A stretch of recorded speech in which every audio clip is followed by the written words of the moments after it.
হুজুর, ইসলামের দৃষ্টিতে বাসর ঘরে ঢুকে কি কি করতে হয় বা বলতে হয় একটু বলেন। এটা স্বামী স্ত্রী সময় কাটানোর জন্য লুডো বা দাবা খেলতে পারবে কি? আর সময় নেই গে তো তোমাদের হয়ে গেছে, সময় হার নেই না কাটাই ক্ষতি দেখবি তো। আচ্ছা, আসসালামু আলাইকুম হুজুর। ওয়ালাইকুম আসসালাম। আমি কুয়েত থাকি। আমরা দুই ভাই মিলে একটা ঘর বানাতে চাই, কিন্তু এতে আমার স্ত্রী একমত নেই। এখন আমার করণীয় কি একটু বলেন। স্ত্রী একমত নাই, তাতে কি তোরা একসাথে করলে খরচ করবো? এতে একমত আর দুই মতে কি আছে? এদেরকে 10 লাখ রাখবেন না, এদের প্রত্যেকটা খরচ কমে যাবে, 50 লাখ টাকা কমে যাবে। একসাথে হাঁটা করা চুলোচুরি লাগে বল কম। করণীয় কি বুঝছা? তো পয়সা থাকলে আলাদা কর, পয়সা না থাকলে একসাথে কর। রোজা অবস্থা মুখবরের থুতু আসলে তার সম্পর্কে কি বিচার? থুতুকু ফালা দিবেন, খাইয়েন না মাত্রই।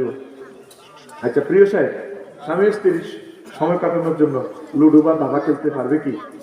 আর সময় নেই গে তো তোমাদের হয়ে গেছে, সময় হার নেই না কাটাই ক্ষতি দেখবি তো। আর সময় দরকার কোরআন তেলাওয়াত করবি, স্ত্রী পড়াই এর ভিতরে পড়াইবে। লুডো খেলোস, কে কারে গেম দিবি, দুটোকা তো আমার লাইফ বড় চলে ঠিক না? এরকম সিটিং হোয়াইট থেকে এই জাতি পাওয়া চায়।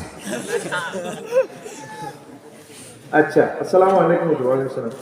স্বামী যদি খারাপ হয় স্ত্রীর করণীয় কি? অথবা স্ত্রী যদি খারাপ হয় স্বামীর করণীয় কি?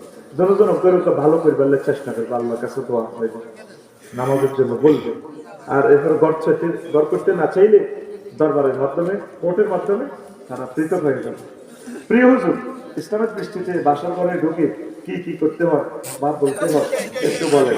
এটা তো বলছি, ইসলামের দৃষ্টিতে বাসর ঘরে ধরি হেঁটে কোয়ালা দিন আল্লাহ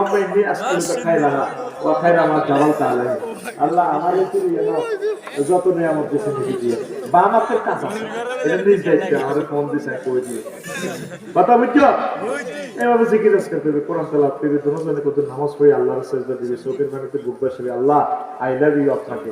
30 বছর যে প্রেমের মানুষটারে পাইলাম, আল্লাহ লাইফ পার্টনার হয়েছে, কলজা আপনি ঠান্ডা করতে আছে, আপনাদের ধন্যবাদ ধন্যবাদ ধন্যবাদ। وخلقناكم أزواجا وجعل بينكم مودة ورحمة। আল্লাহ তোমার প্রাণ সকাকে নেখায়াত দাও। এইভাবে আমাদের বন্দিগিতে কাটাবি, আরো যা যা দরকার নিজ দায়িত্বে করে নিবি।